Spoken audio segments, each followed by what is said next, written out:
So, do you know how to make the best risotto? This is it. All you have to do is get a little bit of onion. This is the base risotto. You get onion and you cook it off slowly. You then put your risotto in. This is Carnaroli rice. It's absolutely to die for. I bought this in Venice from a single estate, and I think it's the nicest rice to use.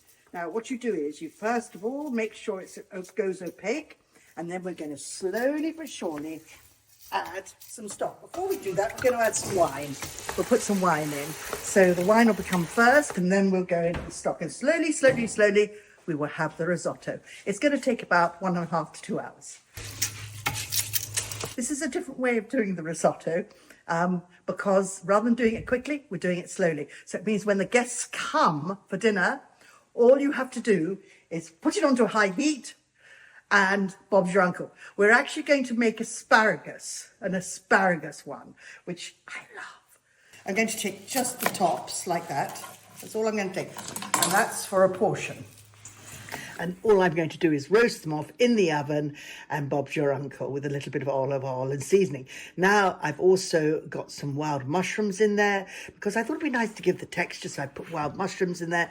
I've made a puree out of the actual asparagus further down these stalks, and now we have a wonderful, there's part of the stock from the asparagus as well, because I want it very asparagus-y. And this here is the roasted asparagus. Now you can see with the mushrooms, the roasted asparagus, everything will start going in, every single thing.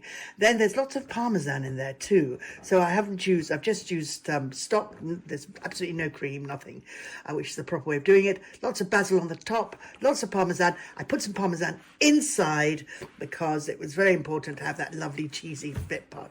And there you go, parmesan on the top, got it in a huge dish, feeding a lot of people. And this has to be the best risotto ever in the world. Oh, so good.